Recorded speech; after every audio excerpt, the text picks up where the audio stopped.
You are listening to Leading the Factory Forward with your host, Lynn Friest. We share interviews with manufacturing experts and strategies for embracing the digital future, recruiting a new workforce, finding new business. Lynn is an advanced manufacturing strategist and leadership consultant who is on a mission to show manufacturing leaders how to improve their current operations while preparing for a digital future.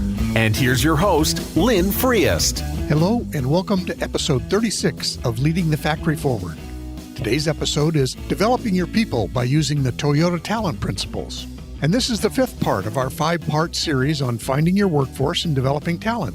We started with becoming the silver entrepreneur. Then we moved on to understanding and speaking with millennials. Then we had an episode on connecting with apprenticeship programs. And then our last episode was on finding and engaging with virtual talent. So today we'll talk about the book Toyota Talent. It's written by Jeffrey K. Liker and David P. Meier. They're both had a series of books about Toyota systems and how they're applied and how people can duplicate or at least emulate those efforts. And why is this important to you? Well, as a small business owner, what are you facing? You're overwhelmed with things to do every day, but you have to onboard new people. And when you do that, you have to spend a lot of time trying to train people, teach new people how to do the work that you need done each and every day. So Toyota has a proven system to develop talent. Now, these systems are very well defined, but they do require work and attention. And I'll give you just a short snippet of some of the things that they have. So some quotes from the book Toyota Talent. In Toyota, they have a saying, "We do not just build cars, but we also build people." Also, they would say, "Give us the seeds of talent and we will develop them." And finally, Toyota has developed talent around the world, and they also say at Toyota, every manager must also be a teacher. So I think back on my own career and experiences. At one point, I was at a factory where we hired several hundred temporary employees. And to help in that process, we used some of the ideas they talk about in Toyota Talent, but we hired experienced team leads and people to coach and watch over these new people as they got started. We also had the new people work in a lab for at least a week to learn some of the basic skills of assembly and manufacturing. Now, you as a small manufacturer might not have a lab, but you probably do have a workbench to use for basic training. So again, just keep these thoughts in mind as you listen to some of this stuff. How can you scale it for your needs? So as we think back again about these new people that we onboarded, a couple things were kind of interesting. Actually, the new people followed methods better than, I'll say, experienced people, because they didn't know better. Sometimes it's an interesting piece that we've all learned, we've had experience at doing something, but there may be a better way, and we're actually kind of shortcutting a method or doing whatever. So new people actually sometimes can follow the method better than the experienced ones. The other thing is we can't assume new people know things. In a different factory where I was at, we hired some new people, but then we had to kind of stop and go back and teach them how to use hoists for heavy material. They just had no concept of what was going on as they hoisted extremely heavy pieces of material. It's one of those things where we don't know what we don't know. And conversely, a problem can be that as experienced people, our habits can be invisible to us. We also found that new people would do something that we thought was really odd because we'd been there so long, whether it be issues around safety or again, this idea of moving heavy parts, we'd seen it so long that we didn't even think about how we made sure we operated in a safe manner with high quality. We had to actually show people what some of these things are that we just assumed and we did automatically. Now, you might say, I don't have time to train people. I need to get skilled people with us. But you know what? In today's world, there aren't enough people, whether skilled or not. Again, we can try to hire for skill and do our very best to do that, but we may have to start thinking more about hiring for attitude and then train for the specific skills. I know one company, and I've mentioned this before probably, that they were hiring for entry-level positions. I suggested they start looking for people who had curiosity because those are the people who could probably adapt and learn new things. So just that simple thing. Don't necessarily ask about their manufacturing skills, but ask, do they have curiosity? Are they willing to solve problems? Are they willing to learn? And then as manufacturers, our business is changing over time. We are going to be continually upskilling not only ourselves, but also helping our people upgrade their skills or adopt new skills because, again, manufacturing is changing and changing fairly rapidly. Now, the Toyota methods have been used at greenfield sites, brownfield sites, and even in different cultures. So again, I think they have wide application to people no matter who they are, whether they're brand new to manufacturing or have had some experience in it. So in this episode, I want to give you just a small sample of the book's information, Toyota Talent. And again, a lot of the concepts from Toyota actually come from earlier work. And one of them is something called the job instruction method. It comes from a program called Training Within Industry that was actually developed in World War II. And in the U.S., it enabled us to add a tremendous number of new workers into the production population. And as you go back and read some history, we produced a huge amount of products or more materials in just a few years, even though many of these people had never been involved in manufacturing before. So, considering the Toyota Talent ideas, this Training Within Industry program still exists today. And if you connect with your state manufacturing extension partners, or MEPs, and there's one in every state, they can connect you with people that actually use this TWI, or Training Within Industry program.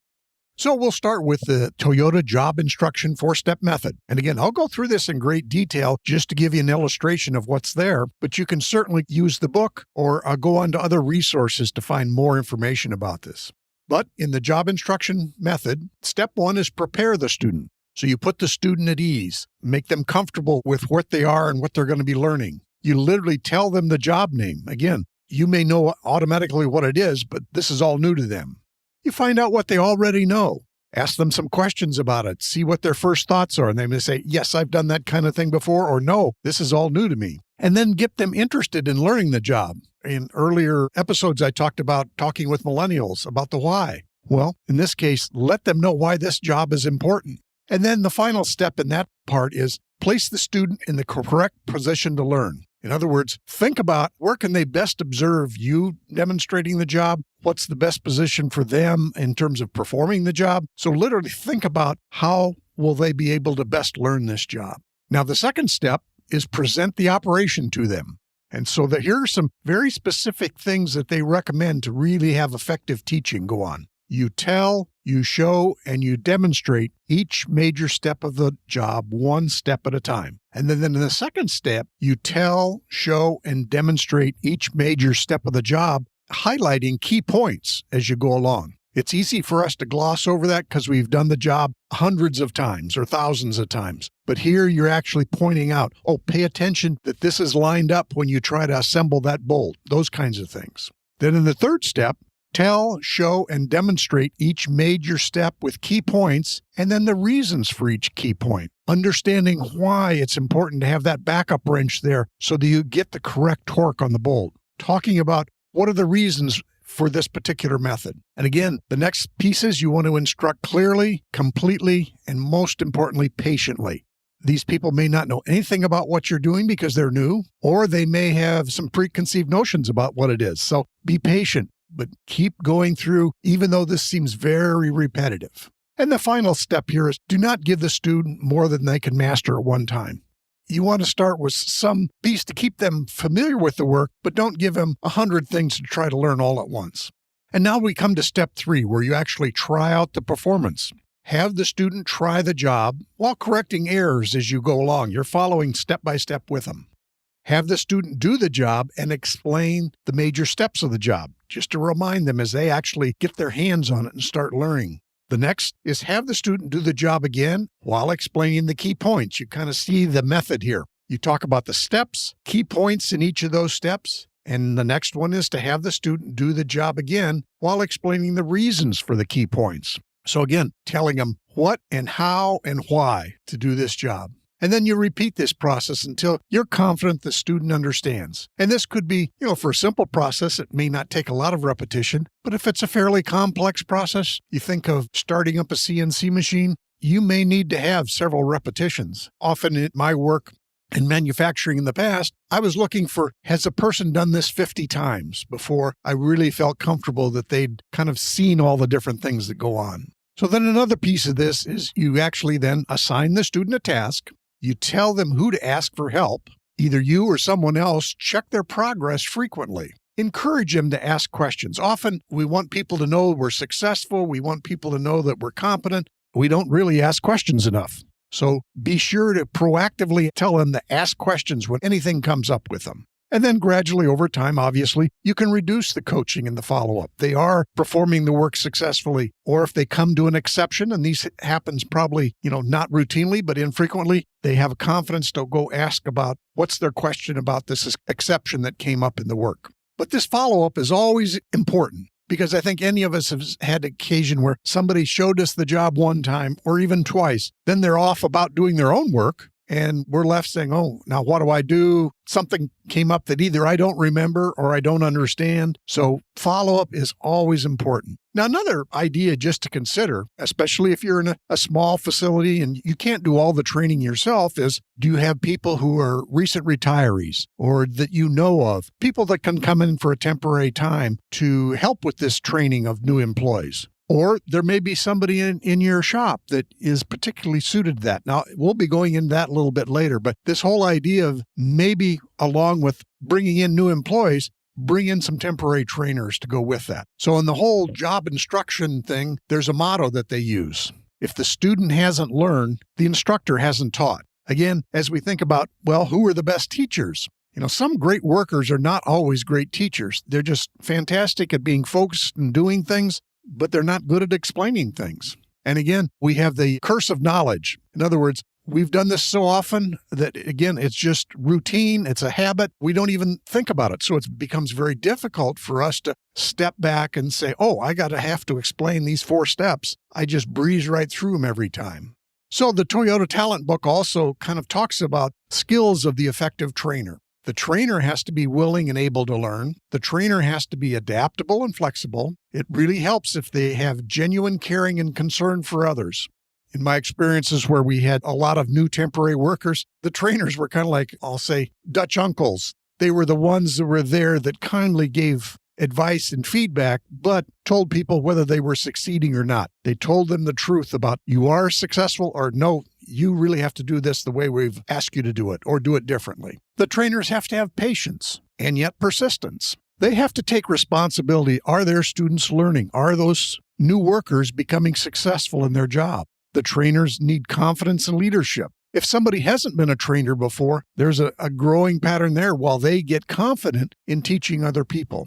And then finally, trainers need to have a questioning nature. They need to be asking the student questions. Did you understand that? Is there anything I can explain further? They need to be exploring with the students they're teaching what's going on. Interestingly enough, as the trainers go through a particular method, the students may ask questions that cause them to rethink the method itself. So again, the teachers have to have that questioning nature because it could be we need to modify this method and improve on it. We could make that visible. So that kind of wraps up, again, this small snippet of information about the training new employees with some of the Toyota skills.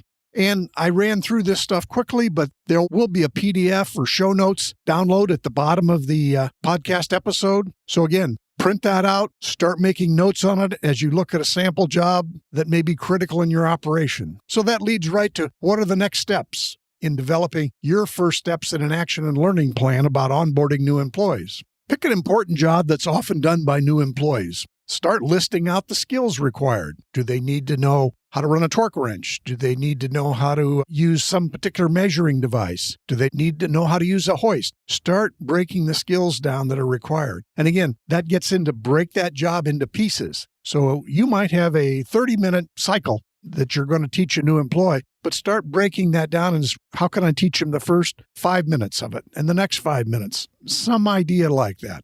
Then also, as you think through the steps in each of these job pieces, what are the key points and the key reasons? You maybe need to articulate that.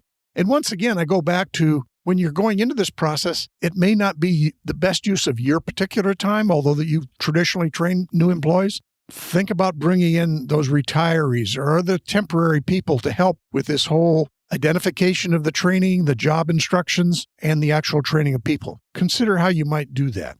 And the final step will be to create job instruction sheets. Now, in today's world, you may not have to do all this paperwork kind of a thing. You may be able to take some videos using camera phones and stuff like that. So it may be more important to take videos and use those to help the new employees learn. So again, I encourage you to explore this, think about it, take one sample job and just kind of see what it looks like. It can seem time consuming, but again, what's the cost of reworking your operation or lack of success or even potential safety issues? What's the cost of getting it wrong as opposed to the cost of training people to do it right?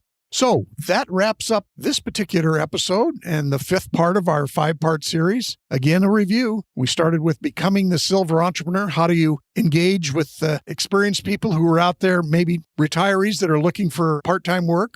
Understanding and speaking with millennials. The book Answering Why by Mark Perna.